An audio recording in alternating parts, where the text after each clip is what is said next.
화면 보시겠습니다. 자, 3월은 누가복음을 통해서 무슨 주제로 말씀 나눈다고요? 내 영혼의 찬양이라는 주제로 말씀을 나누고 있습니다. 자, 9일 마리아의 찬가였습니다. 매그니피캇이라고 되어 있는데 왜 제가 매그니피캇이라는 라틴어를 사용했냐면 라틴어 성경에 마리아의 노래 내 영혼이 주를 찬양하며 할 때 그 첫 단어가 매그니피캇입니다. 그리고 오늘 사가랴의 찬양인데 베네딕투스라고 제가 라틴어를 적어놨죠. 그러면 오늘 사가랴의 찬양 중에 찬송하리로다 라고 시작이 돼요.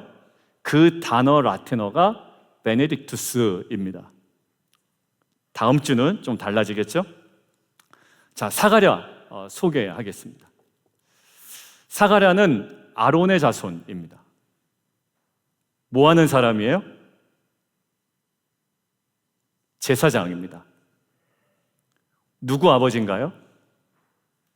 침례 요한의 아버지입니다. 그러면 침례 요한의 어머니는 누구예요? 엘리사벳입니다. 우리 빛과 소금 교회 권사회 이름이 뭐예요? 예, 그게 바로 엘리사벳 권사회입니다. 침례 요한 낳기 전 상황은 어떠했을까? 한번 보겠습니다. 시작. 그들에게 자식이 없고 두 사람의 나이가 많더라. 예, 나이가 많았어요. 근데 자식이 있어요? 없어요? 없어요. 근데 천사가 갑자기 나타납니다. 그래서 기쁜 소식을 전합니다. 한번 들어보죠. 함께 읽겠습니다. 시작.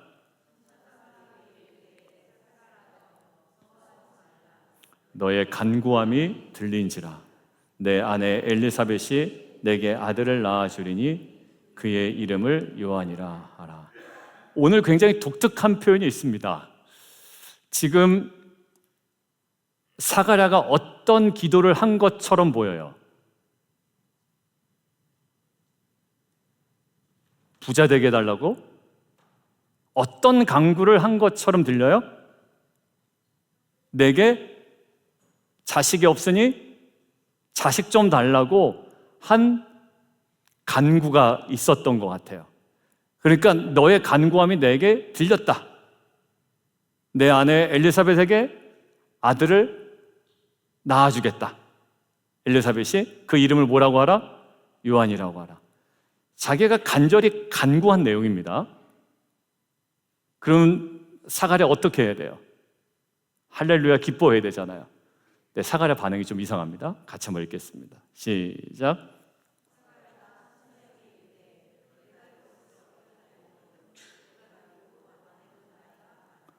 네, 의심합니다. 믿지 못합니다. 간구했는데 응답해 주겠다는데 믿지 못합니다. 간구했는데 응답하겠다는데 믿지 못합니다. 자, 아마 천사가 깜짝 놀랍니다. 이렇게 얘기합니다. 함께 읽겠습니다. 시작.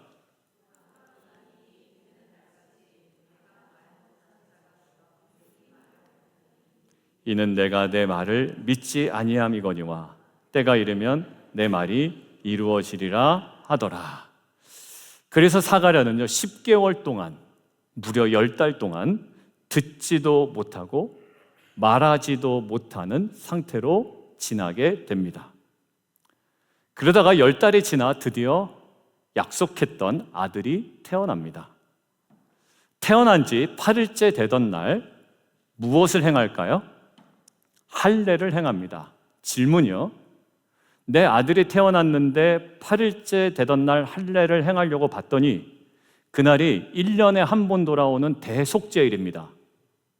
주무시면 안 돼요.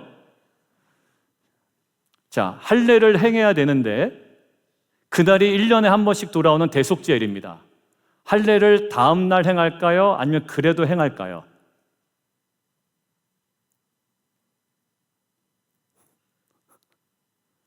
그래도 행합니다. 그 정도로 중요했던 거예요. 왜요? 언약 백성의 징표거든요. 오늘 딱 8일째 되던 날인데 대속죄일이네. 그래도 할례를 행합니다. 여러분들 누가복음에서 이걸 굳이 기록한 것은 할례라는 이 언약을 끌고 가는 건데요. 오늘 모티브가 언약과 굉장히 상관이 있습니다. 그냥 머릿속에 두시고 다음 또 진행하겠습니다. 자, 그 당시 풍습을 따라 할례 행할 때 이름을 지으려고 합니다. 누구의 이름을 따라 아들의 이름을 지어요? 아버지의 이름을 따라 이름을 뭐로? 사가랴라고 지으려고 합니다. 그런데 그때 엘리사벳이 아니라고 이야기하고 아버지한테 물어보려고 하니까 아버지가 듣지도 못하고 말하지도 못하는 거예요. 근데 사가랴가 상황을 딱 보니 지금 아들 이름을 가지고 설왕설래하는 것 같아요. 그래서 서판을 달라고 합니다. 말은 할 수 없으니. 그래서 그 서판에 뭐라고 적습니까? 이 아들의 이름은 뭐다? 요한이다 라고 적습니다. 근데요, 그때 중요한 변화가 일어납니다. 같이 한번 읽어보실까요? 시작.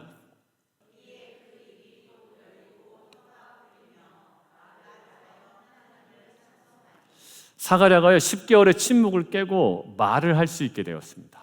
이제 그때 입이 10달 만에 열린 사가랴의 입에서 튀어난 첫 마디가 뭐라고요? 라틴어로? 아까 했잖아요. 베네딕투스, 찬송하리로다 라는 거예요. 이것이 오늘 우리가 묵상할 내용이에요. 그래서 오늘은 사가랴의 찬양에 있는 두 가지 내용을 우리가 함께 좀 보도록 하겠습니다. 첫 번째 함께 보시죠. 읽습니다. 시작. 여러분들 10개월간의 침묵을 깨고 사가랴의 입에서 터져나온 찬양의 핵심 주제가 뭐였을까요? 우리 집에 자식이 없었는데 하나님께서 아들을 주셨다라는 찬양이 아니에요. 내용을 함께 보겠습니다. 어떤 내용이었는지. 아들 없는 우리 가정에 하나님께서 아들 주셨다라는 찬양이 아니라 보통은 그렇게 얘기하죠. 직장이 없는데 직장 주셨다. 아팠는데 낫게 하셨다. 아들 없는데 아들 주셨다. 이것이 보통의 찬양의 내용일 거 아니에요? 10달 만에 입이 확 열린 사가랴가 어떤 찬양의 내용으로 나아가고 있는지 화면 첫 줄부터 보겠습니다. 시작. 백성을 돌보사 속량하시며 71절 모든 자의 손에서 구원하시는 일이라 74절이요 우리가 원수의 손에서 건지심을 받고 77절 주의 백성에게 그 죄사함으로 말미암는 구원을 알게 하시니 어떤 내용이냐면 마지막 절 보시죠. 마지막 그 다음 줄이요 하나님의 구원, 속량을 찬양하고 있단 말이에요. 아들을 얻게 되어서 기쁘다는 내용도 아니고요. 다른 한편으로 10달 동안 말 못하고 듣지 못해서 너무 답답했다라는 하소연도 아니에요. 아들 얻어서의 기쁨도 아니고 10달 동안의 답답함을 토로하는 하소연도 아니다란 말이에요. 근데 사가랴는 어찌하여 입이 열리자마자 하나님의 구원을 선포하며 찬양하게 되었을까? 뜬금없는 힌트가 오늘 본문에 나와 있는데 10개월 동안 어찌 보면 침묵의 시간, 정체의 시간, 아무 말도 할 수 없고 아무것도 할 수 없는 그 10달 동안의 시간에 사가랴가 집중했던 것이 무엇인지 오늘 본문에 이렇게 표현이 됩니다. 자, 함께 읽겠습니다. 70절 시작. 거룩한 선지자의 입으로 말씀하신 바와 같이 라고 이야기합니다. 72절이요 시작. 73절입니다. 아브라함에게 하신 맹세라. 여러분들 잘 보세요. 사가랴는 10달이라는 10개월이라는 한마디도 할 수 없는 침묵의 그 시간, 그리고 그 정체된 구간 속에 말하지 못하게 된 자신의 신세를 한탄하고 지낸 것이 아니라고요. 우리 보통 뭔가 일이 안 풀릴 때 그 문제를 너무 묵상한 나머지 신세 한탄하고 원망하고 이 문제만 해결됐으면 좋겠다라고 이야기하지, 조상들에게 약속하신 맹세, 말씀, 나에게 허락하신 언약을 붙들고 있기에 너무 힘든 과정이라고요. 근데 사가랴는 자기의 간구에 응답하실 때 믿지 못했던 10달 동안의 침묵의 시간 동안 그가 온전히 집중했던 것은 약속, 언약, 맹세, 즉 하나님의 말씀을 깊이 묵상했던 10달이었다라는 거예요. 자, 그러고 보니까 제가 좀 이렇게 분위기 몰아가는 건 정말 의미심장한데요. 오늘 이 본문, 읽었던 본문에 여러분들 성경책 한번 보시고 소제목이 어떻게 되어 있나요? 여러분들 여기 한번 보시죠. 화면 제가 준비해 왔습니다. 67절 위에 사가랴의 예언이라고 되어 있습니다. 여러분들 의미심장하게 느껴야 돼요. 왜냐하면 이건 사가랴의 찬양이거든요. 입이 터져 나와서 사가랴 입에서 갑자기 뭔가 찬양하고 있는 내용이에요. 그런데 그 내용의 본질을 무엇으로 보고 있다는 겁니까? 예언이라고 보고 있다는 거예요. 여러분들 이게 10달 동안 깊이 묵상한 게 없으면 자동적으로 나올 수 없어요. 일반적으로는 아들 낳았다 이 찬양이고, 아유 10달 동안 너무 답답했다 라는 푸념이지, 이 예언적 찬양이 나오기가 쉽지가 않아요. 자, 성경에서 예언은 어떤 개념일까라는 거예요. 미래를 예측한다라는 개념은 아닙니다. 물론 그런 부분이 전혀 없진 않지만 성경에서 예언이라고 할 때는 이 개념이 훨씬 더 강합니다. 같이 한번 읽을까요? 시작.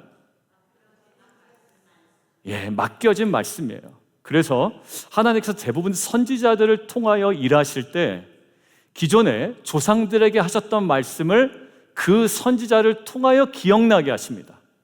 그리고 그 말씀으로 돌아올 것을 촉구하시죠. 그러니까 예언의 상당 부분이 이미 조상들에게 하신 말씀을 선지자들을 통하여 기억나게 하시고 그 말씀으로 돌아올 것을 촉구하는 것이 예언 사역을 했던 선지자들의 전부였어요. 그러니까 결국 예언은 무엇과 맞닿아 있다? 말씀과 맞닿아 있다라는 거예요. 결국 지난 10달 동안 침묵의 시간, 정체의 시간, 그 정체의 구간 가운데 사가랴는 다른 것이 아니라 원망이나 한숨이나 절망이 아니라 조상들에게 하신 언약과 약속, 말씀을 깊이 묵상했다라는 겁니다. 여러분들 비즈니스가 잘 안 풀릴 때 술 한잔 하면 풀리나요? 술 드시는 분 계시죠? 비즈니스 풀리지 않을 때 그냥 술 한잔 하면 풀리나요? 안 풀려요.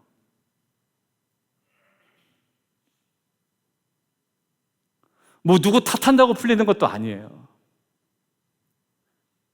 절망한다고 해결될 건 더더욱 아니고요. 사가랴의 10달은 저 여러분에게 또 다른 상황으로 경험되어지는 침묵기와 정체기가 될 수 있어요. 비즈니스가 잘 안 돼. 가정의 일은 잘 풀리지가 않아. 아무것도 말할 수 없고 아무것도 들을 수가 없는 상황이에요. 그때 사가랴가 어디에 집중했다고요? 이미 조상들에게 하신 말씀을 깊이 묵상하는 시간이 되었고, 그의 입이 결국 활짝 열렸을 때 그가 터져 나온 건 10달 동안 끊임없이 묵상했던 그 말씀을 통하여 하나님이 행하신 구원과 말씀을 통하여 하나님께서 행하실 일들에 대한 예언적 찬양이 터져 나온 거라고요. 왜 나는 입이 열려도 그냥 덤덤하지? 왜요? 침묵의 시간을 그냥 허비했기 때문이에요. 여러분들, 제가 최소한 뭔가 일이 안 풀릴 때 여러분들에게 기도의 자리로 나오기를 권면합니다. 그것이 이 본당의 자리이건 여러분들의 각자의 자리이건 상관은 없어요. 사가랴가 이 약속의 말씀을 깊이 묵상하는 동안 그 안에 형성된 하나님의 나라와 하나님께서 행하실 일, 이 구원에 대한 영적 감각이 예민해지고 선명해지기 시작했어요. 그의 입이 열렸을 때 나 아들 낳았다 라는 탄성으로 나아갈 수 있었지만 그러지 않았다고요. 왜? 그는 10달 동안 묵상한 하나님의 말씀이 있었기 때문입니다.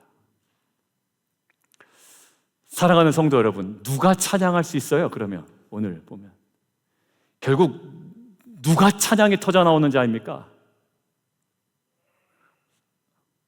사업 잘 되신 분들도 찬양이 터져 나올 수 있어요. 근데 오래 가지 못하더라고요. 그게 사업이 오래 가지 못한다는 게 아니라 그것으로 찬양이 터져 나온다 한들 그게 영원하지가 않아요. 그리고 영원하지 않다는 걸 또 누구보다도 잘 알아요.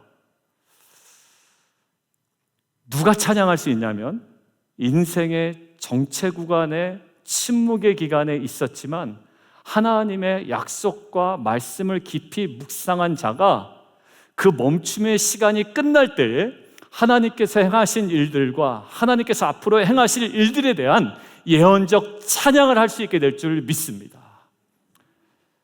뭔가 시원하게 문제는 해결되지 않는 정체 구간에 믿음의 사람들에게 보였던 비슷한 행동의 패턴이 있어요. 그리고 우리는 이 패턴을 따라가야 돼요. 마리아가 아들을 낳았어요. 예수라 하라, 예수라 이름을 지었어요. 근데 이 아들이 메시아로서의 공생애가 아직 시작되기 전이에요. 그러니까 뭔가 이렇게 희뿌연 상황이에요. 이게 메시아가 맞나? 아닌가? 언제든 이 아들을 찾을 수가 없어서 봤더니 어디 있어요? 성전에 가 있네요. 근데 막 뭐 이상한 이야기를 하고 있어요. 자, 그때 뭔가 해결되지 않고 진전되지 않고 명확하지 않을 그때에 마리아의 보인 행동을 한번 보세요. 태도를 같이 한번 보겠습니다. 시작. 예. 뭔가 희뿌열 때 말도 안 되고 들을 수도 없고 진전도 없는 이 정체 구간에 우리가 해야 될 거 말씀을 마음에 두는 거예요. 또 다른 인물이 하나 생각이 나더라고요. 누구냐면 요셉이에요. 요셉의 아들이 누굽니까? 죄송해요. 요셉의 아들이 누구냐 하면 야곱의 아들이 누굽니까? 요셉이에요. 근데 요셉이 꿈을 꾸죠. 자기 볕단이 서 있는데 형들의 볕단이 와서 막 절합니다. 그러니까 이게 누구한테는 그렇게 안 좋게 느껴져요? 형들에게는 안 좋게 느껴지는 거예요. 막 별 얘기도 하고요. 난리가 나는데 이 모든 것들이 사실 이루어지지 않았어요. 허무맹랑한 소리 같고 말도 안 되는 소리 같고 뭔가 당장 이루어지기에는 그냥 막내에 불과한 자예요. 자, 그런데 이 나눈 말에 대한 극명한 두 반응이 있습니다. 함께 좀 볼까요? 시작.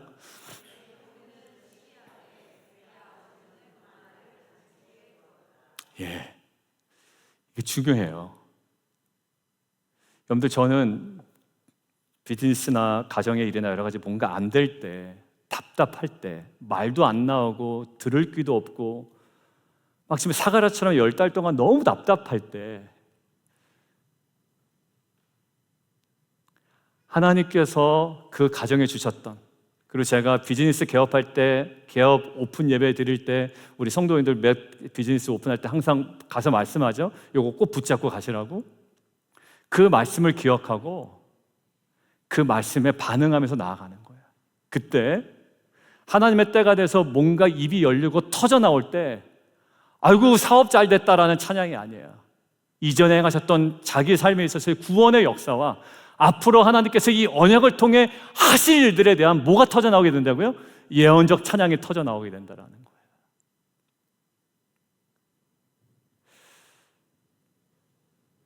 여러분들 도무지 찬양이 터져 나올 수 없는 인생의 정체 구간을 지나고 계신 분도 계실 거예요.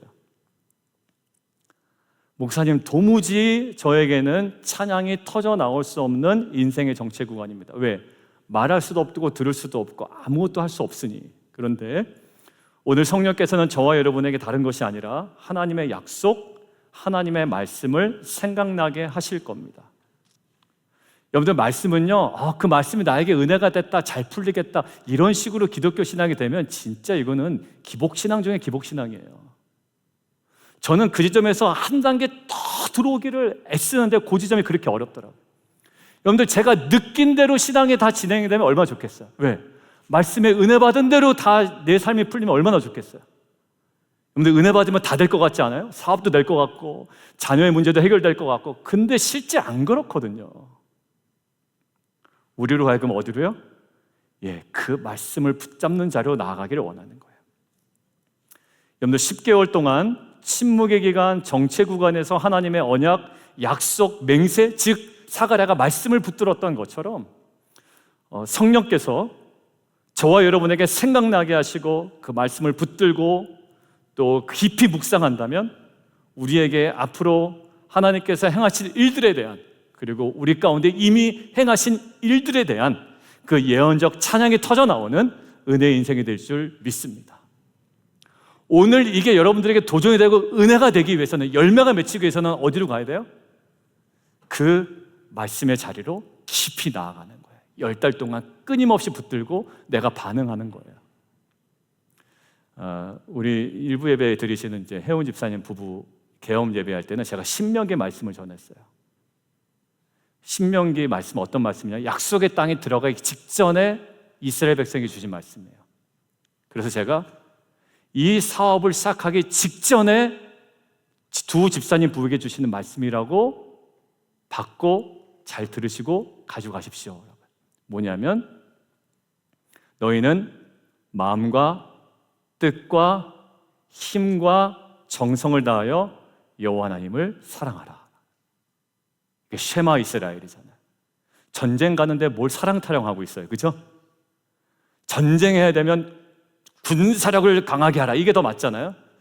약속의 땅에 들어가는 자에게 딱 하나 주시는 거예요. 내 마음과 힘과 정성과 뜻을 다하여 하나님 여호와를 사랑하라. 그래서 가끔 혜원 집사님 만나면 그 얘기합니다. 목사님, 그 초심 놓치지 않으려고 애쓰고 있습니다. 라는 거예요.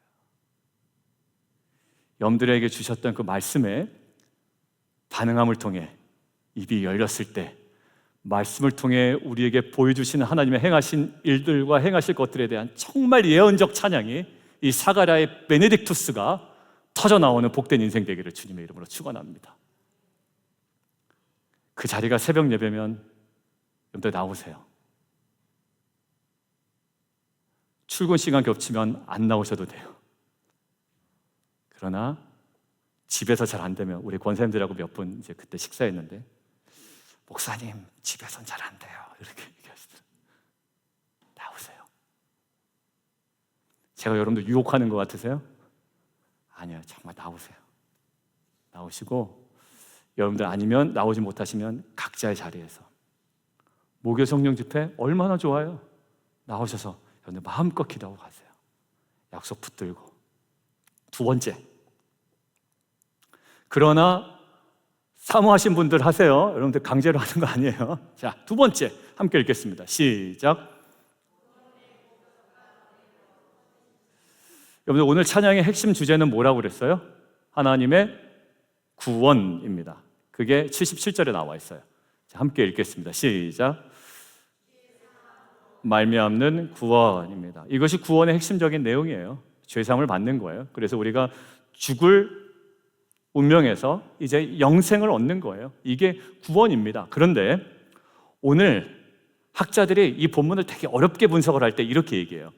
하늘의 것과 땅의 것과 정치적인 것이 담겨 있는 구원이다, 이렇게 얘기를 해요. 그러니까 죽어서 천국 가는 구원뿐만 아니다, 결국 이거예요. 그것도 포함되지만 하늘의 것과 땅의 것과 정치적인 것들 다 고려한 구원이다라는 거예요. 그런 의미에서 한번 볼게요. 오늘 사가랴의 예언적 찬양 속에 구원이 선포되고 있는데, 이 구원은요, 이 땅에서 우리가 누려야 하는, 누릴 수밖에 없는 목적과 결과가 담겨져 있다라는 거예요. 자, 구원의 목적이 뭘까요? 자, 함께 읽겠습니다. 자, 누가복음 7장 74절 75절 시작. 건드심을 받고 종신토록 주의 앞에서 성결과 의로 두려움 없이 섬기게 하리라 하셨도다. 깨끗한 마음과 거룩한 삶으로 하나님을 섬기도록 하기 위하여 우리를 뭐 하신 거다? 구원하신 거다라는 거예요. 구원의 목적에 대해서 이야기를 하고 있습니다. 목사님, 저거 잘못 분석한 거 아닙니까? 아니요, 제가 묵상한 내용이 아니고요, 다수의 학자가 이 구절은 구원의 목적을 얘기한다, 그래서 단순히 하늘의 영역뿐만 아니라 땅의 영역과 정치적인 영역까지도 포괄하는 구원이다라고 이렇게 분석을 해요. 그러니까 우리의 구원의 목적은 우리가 천국 가는 것뿐만 아니라 이 땅에서 깨끗한 마음과 거룩한 삶으로 하나님을 보태면 종신토록 아무런 두려움과 꺼리낌 없이 마음껏 섬기도록 하는 것이 구원이라는 거예요. 목적이라는 거예요.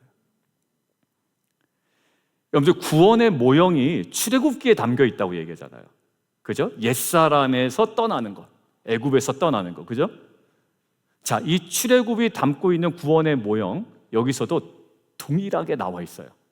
자, 요거 한번 읽으시면 이해가 될 거예요. 같이 한번 읽겠습니다. 시작. 우리 하나님 여호와께 제사를 드리려 하오니 가도록 허락하소서. 여러분들, 우리가 출애굽을 하나의 구원의 모형이라고 했죠. 그러면 애굽에서 나오면 끝난 거 아니에요? 우리가 죄에서 해방받으면 끝난 거 아니냐고요. 그런데 성경은 그렇게 얘기하고 있지 않죠. 칭의도 중요하지만 성화의 과정도 중요하고 나중에 주님 다시 오실 때의 온전한 영화도 중요하다라는 거예요. 그래서 구원을 두렵고 떨림으로 뭐하라? 이루라라고 이야기한다고 얘기했잖아요. 자, 애굽에서 나온 것으로 종결되지 아니하고 애굽에서 나온 이후에 무엇을 위함이다? 3일길을 가서 뭐 하려고요? 하나님께 제사를 드리려고 한다. 여호와를 섬기는 것이 출애굽의 목적이란 말이에요.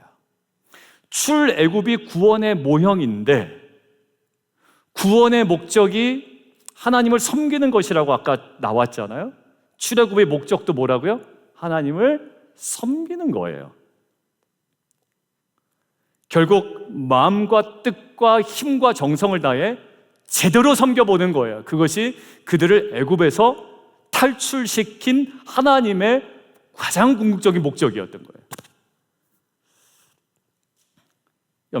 여러분들의 삶을 한번 좀 생각해 보세요. 여러분들이 신앙생활 하다가 힘들어질 때 있죠. 환경이 좋지 않아서 힘들어질 때도 있습니다. 그런데 궁극적으로 언제 힘들어지냐면 내 정결함이 깨지면 힘들어져요. 남들은 모르는데 내가 언어 습관이나 나 행동이나 표정이나 이 모든 것들이 나의 정결함이 깨지기 시작하잖아요. 사람들 관계 속에서든 어떤 상황 속에서는. 그럼 내 신앙이 무지 힘들어집니다. 여러분들 욕해놓고 나는 그래도 은혜 받은 자입니다 하고 신앙의 최고 정점을 찍을 수는 없어요. 정결함이 깨지면 마음 무지 힘들어요. 그리고 내 거룩함이 깨지잖아요. 그럼 굉장히 신앙생활하기 힘듭니다. 여러분, 한번 예를 들어볼게요. 여러분들 남들이 모르는 죄를 고질적으로 계속 짓고 있는데 하나님께서 여러분들에게 비즈니스도 뭔가 좋은 일을 해주셨어요. 근데 여러분들의 신앙이 너무 좋을 수 있을까요? 그럼에도 불구하고 그럴 수는 없을 거예요. 나의 정결함도 깨지고 나의 거룩함도 깨졌지만 내가 원하던 비즈니스 뭐 하나 잘 된다고 해서 내 안에 가장 궁극적인 찬양과 예배가 막 회복되지 않아요. 그런데 반대로요. 환경은 조금 힘들더라도 저희가 나 안에 정결함이 조금씩 회복되어지고 내 안에 거룩함이 회복되어지고 그래서 예전적 삶뿐만 아니라 나의 삶의 예배도 회복되어 하나님을 기쁨으로 두려움 없이 정말 온전히 섬기고 이웃까지 섬길 수 있다면 그 자체가 환경의 척박함을 넘어선 우리의 궁극적인 찬양의 내용이 되는 줄 믿습니다. 깨끗한 마음, 거룩한 삶으로 두려움 없이 종신토록 하나님을 섬기는 구원의 목적을 살아감을 통해 어떤 환경에서도 찬양이 끊이지 않는 저 여러분의 삶이 되기를 주님의 이름으로 축원드립니다. 여러분들, 구원받은 목적 뭐라고요? 하나님을 온전히 섬기는 거예요. 그러니까 저희의 신앙이 이런 것 같더라고요. 가면 갈수록 간을 보는 거예요. 정치에서도 간을 보는 건 그렇게 썩 좋은 평가를 못 받는 것 같더라고요. 별명 붙이는 거 보니까 간 본다라는 게 좋은 의미는 아니에요. 근데 신앙생활도 간을 보기 시작하면 이게 좀 희미해지기 시작합니다. 나에게 도움이 되냐? 아니면 내가 원하는 거였냐라는 거죠. 그러니까 거기서 이제 머뭇머뭇거리는 겁니다. 그러니까 내가 하나님을 섬기는 것도 이웃을 섬기는 것도 기쁨으로 두려움 없이 기쁨과 정결함으로 하지 않고 그냥 이게 애매한 거예요. 근데 우리가 구원을 받았다라고 하는 그 삶의 가장 중요한 모습은요, 뭐라고요? 하나님 사랑과 이웃 사랑이죠. 하나님 사랑과 이웃 사랑의 핵심이 뭡니까? 하나님을 기쁨으로 섬기는 거예요. 모험 없이, 두려움 없이, 주저함 없이. 그리고 이웃 사랑하는 것도 그 사랑에 걸맞는 마음으로. 우리가 정말 구원을 누린다라고 하는 삶은 뭐라고요? 하나님을 온전히 섬기는 거예요. 어디 가서, 광야에 가서 힘든데요? 아니요, 하나님 섬기는 거예요. 간 보지 마세요. 할까 말까. 그리고 제가 목요일에 말씀드린 대로 정죄감에서 예배나 기도를 여러분들 섬기지 않았으면 좋겠어요. 이건 뭐라고요? 깨끗한 마음과 거룩함과 정결함과 두려움 없이 종일토록 우리가 구원의 목적을 이뤄나가는 삶이에요. 자, 그리고 구원받은 자가 누릴 이 땅에서의 실제적인 은혜 78절과 79절에 있는데 함께 보겠습니다. 시작. 이로부터 돋는 해가 위로부터 우리에게 임하여 어둠과 죽음의 그늘에 앉은 자에게 비치고 우리 평강의 길로 인도하시리로다. 빛 대신 주님께서 어디요? 어둠과 죽음의 자리에 있는 우리를 어디로 하신대? 평강과 생명의 길로 인도하시는 은혜가 구원받은 백성에게 누려지는 은혜래요. 그러니까 지금 저희와 여러분이 구원을 받았다면 무엇을 누려야 되는 거예요? 그전에는 어둠과 죽음의 자리, 그 그늘에 있었지만 이제 어떻게? 빛 대신 주님께서 그 길을 비춰주시로 말미암아 이전에는 볼 수 없었던 평강과 생명의 길을 우리가 걸어갈 수 있게 되는 거예요.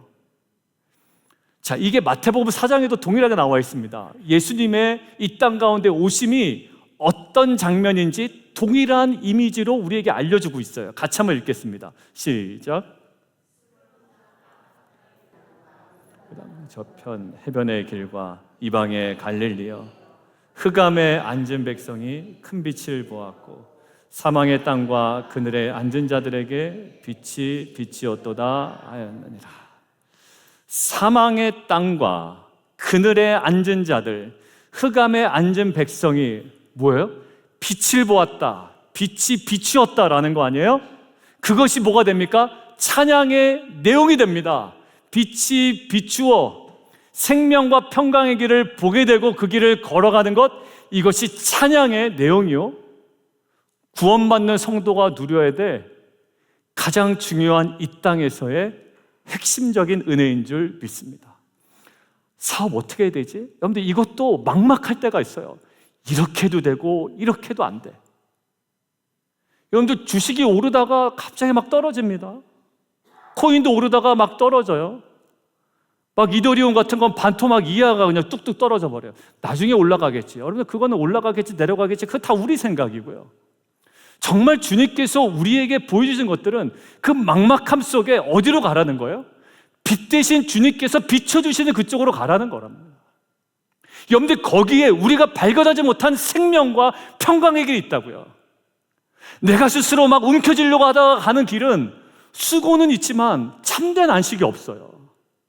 그렇죠. 환경이 척박할지라도 스불론 땅과 납달리 땅과 흑암에 앉은 백성이 있을지라도 거기에 빛이 떠오르고 빛이 비친다면 진짜 우리가 걸어가야 될 생명과 평강의 길이 우리 가운데 보여질 뿐만 아니라 우리가 걸어가게 되고 그 걸어가는 우리의 삶이 찬양의 가장 궁극적인 내용이 될 줄 믿습니다.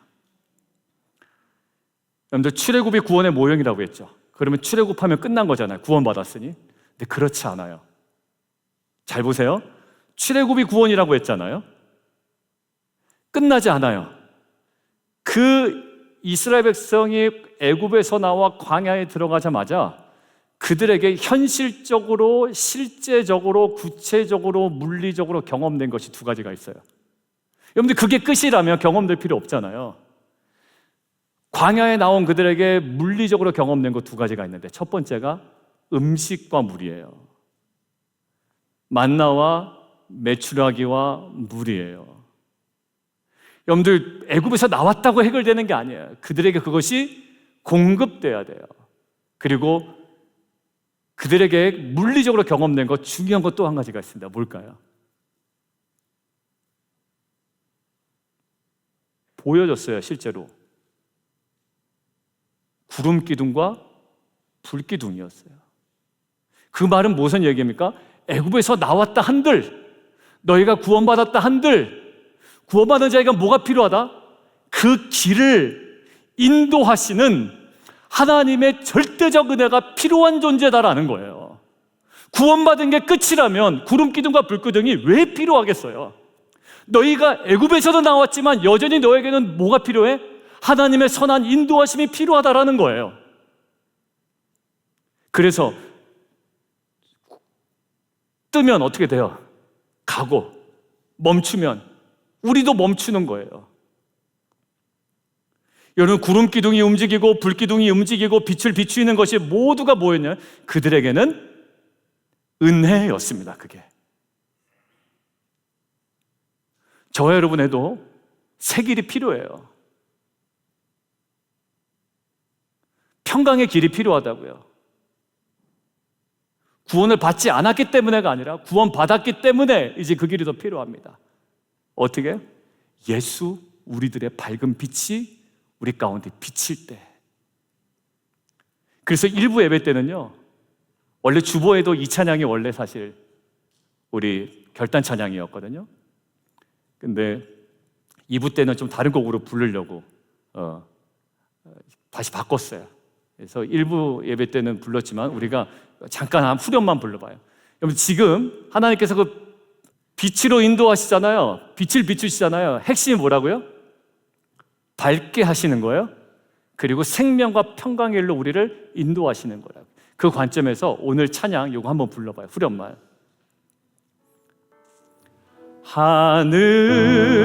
하늘에서 찬란하게 빛나는 주의 영광. 어디예요? 이 땅에 오셨네. 어둠을 밝히고 새 생명 주시네. 영원히 빛나는 나의 예수님 높이 영광과 찬양 받으실 그 이름 경배합니다. 슬픔을 거두고 내게 자유 주시네.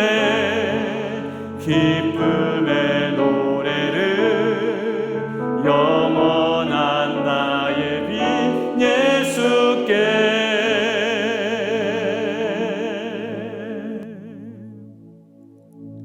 여러분들 오늘 앞에 예배 때 찬양에 여러분들 눈치채신 분도 있을 거예요. 뭐가 있으면 구원의 뿌리시요, 그 찬양이 있었어요. 오늘 구원의 뿌리 나와요.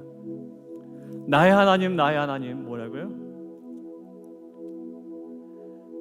주는 나를 건지시는 나의 주, 나의 하나님, 그리고 나를 이끄시어 주의 길 인도하시며 나의 생의 목자 되시니 내가 어떻게 하겠다? 따르리라 라는 고백이었어요. 저는 지금 불렀던 이 후렴의 찬양이요, 빛 대신 주님께서 내 길을 비춰주십니다. 그래서 내가 생명과 평강의 길을 발견했습니다. 그래서 내가 그 길을 이제는 주저함없이 걸어가게 되었습니다. 이것이 저와 여러분의 인생에 터져나오는 베네딕투스가 되기를 원해요. 사가라의 창가가 되기를 원해요.